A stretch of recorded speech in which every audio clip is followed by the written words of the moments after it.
ನೀವು ಈಗಾಗಲೇ ಸೆನ್ಸೆಕ್ಸ್ ಅಂದರೆ ಏನು, ನಿಫ್ಟಿ ಅಂದರೆ ಏನು, ಈ ಸ್ಟಾಕ್ ಮಾರ್ಕೆಟಲ್ಲಿ ಯಾವ ರೀತಿ ಕೆಲಸ ಮಾಡುತ್ತೆ, ದಿನನಿತ್ಯ ನಾವು ಟಿ ವಿನಲ್ಲೋ ಮೊಬೈಲಲ್ಲೋ ಈ ಇಂಡೆಕ್ಸ್ ಮೇಲೆ ಕೆಳಗೆ ಹೋಗ್ತಾ ಇರೋದನ್ನು ನಾವು ಗಮನಿಸ್ತಾ ಇದ್ದೀವಿ. ಆದರೆ ಈ ನಿಫ್ಟಿ ಮತ್ತು ಸೆನ್ಸೆಕ್ಸನ್ನು ಫಾಲೋ ಮಾಡ್ತಕ್ಕಂತಹ ಕೆಲವು ಮ್ಯೂಚುವಲ್ ಫಂಡ್ಗಳಿವೆ. ಅವುಗಳ ಹೆಸರೇ ಇಂಡೆಕ್ಸ್ ಫಂಡ್ಸ್ ಅಂತ. ಈ ಇಂಡೆಕ್ಸ್ ಫಂಡ್ಗಳಲ್ಲಿ ಸುಮಾರು ವಿಧಗಳಿವೆ. ಈ ಇಂಡೆಕ್ಸ್ ಫಂಡ್ ಯಾಕೆ ಫೇಮಸ್ ಅಂತ ಹೇಳಿದರೆ, ಅದು ಪ್ಯಾಸಿವ್ ಫಂಡ್ಸ್. ಇಲ್ಲಿ ಟೋಟಲ್ ಎಕ್ಸ್ಪೆನ್ಸ್ ರೇಷಿಯೋ ಏನಿದೆ ಅದು ಬೇರೆ ಫಂಡ್ಗಳಿಂದ ತುಂಬಾ ಕಡಿಮೆ ಇರುತ್ತೆ.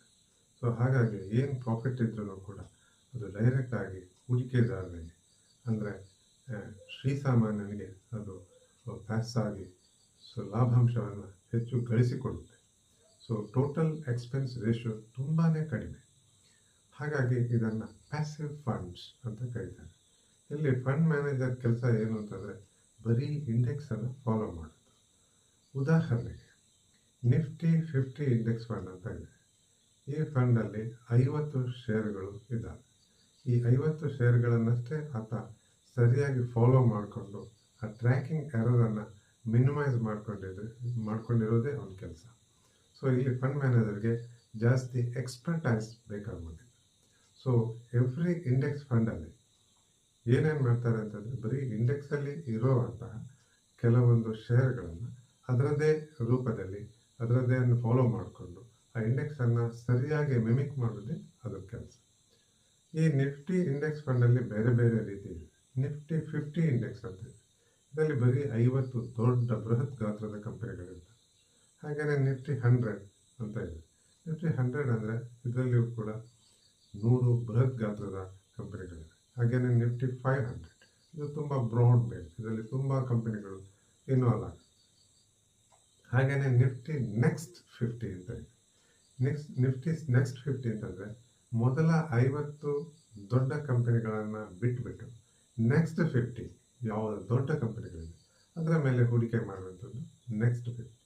ಅದೇ ರೀತಿ ನಿಫ್ಟಿ ಮೊಮೆಂಟಮ್ ಇಂಡೆಕ್ಸ್ ಫಂಡ್ ಅಂತ ಇದೆ. ಈ ಮೊಮೆಂಟಮ್ ಇಂಡೆಕ್ಸ್ ಫಂಡ್ ಅಂದರೆ ಅತ್ಯುತ್ತಮವಾದಂತಹ ಒಂದು 50 ಸ್ಟಾಕ್ಸ್ಗಳನ್ನು ಪಿಕ್ ಮಾಡಿ ಅದರಲ್ಲಿ ಹೂಡಿಕೆಗಳನ್ನು ಮಾಡೋದು.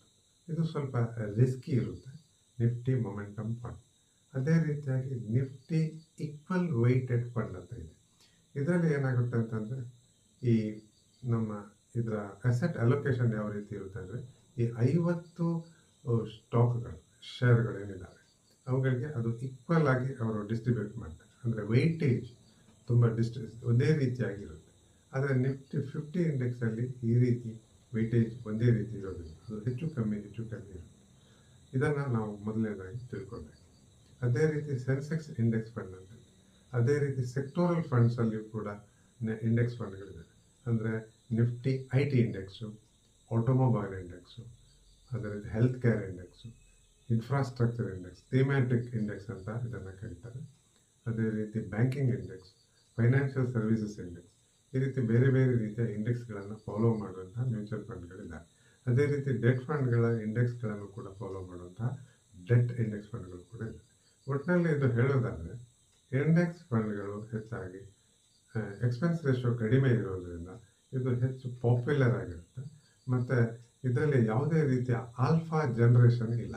ಅಂದರೆ ಒಂದು ಮ್ಯೂಚುವಲ್ ಫಂಡ್ ಯಾವಾಗಲೂ ತನ್ನ ಬೆಂಚ್ ಮಾರ್ಕ್ ಇಂಡೆಕ್ಸನ್ನು ಬೀಟ್ ಮಾಡಿ ಅದಕ್ಕಿಂತ ಹೆಚ್ಚು ಲಾಭ ಗಳಿಸಬೇಕು ಅಥವಾ ಅದಕ್ಕಿಂತ ಹೆಚ್ಚು ಉತ್ತಮವಾದಂತಹ ಪರ್ಫಾರ್ಮೆನ್ಸನ್ನು ಕೊಡಬೇಕು ಅನ್ನುವಂತಹ ಒಂದು ಫಂಡ್ ಮ್ಯಾನೇಜರ್ ಅದಕ್ಕೆ ಆಶಿಸ್ತಾ ಇರ್ತಾನೆ. ಆದರೆ ಅವನ ಸ್ಟ್ರಾಟಜಿಗಳು ಆ ರೀತಿ ಇರುತ್ತೆ. ಆದರೆ ನಿಫ್ಟಿ ಇಂಡೆಕ್ಸ್ ಫಂಡ್ ಆಗಲಿ ಸೆನ್ಸೆಕ್ಸ್ ಇಂಡೆಕ್ಸ್ ಫಂಡ್ಗಳಲ್ಲಿ ಯಾವುದೇ ರೀತಿಯ ಆಲ್ಫಾ ಜನರೇಷನ್ ಇರೋದಿಲ್ಲ. ಅದು ನಿಫ್ಟಿ 25% ಕೆಳಗೆ ಬಿದ್ದರೆ ಮ್ಯೂಚುವಲ್ ಫಂಡ್ ಕೂಡ 25% ಕೆಳಗೆ ಬೀಳುತ್ತೆ.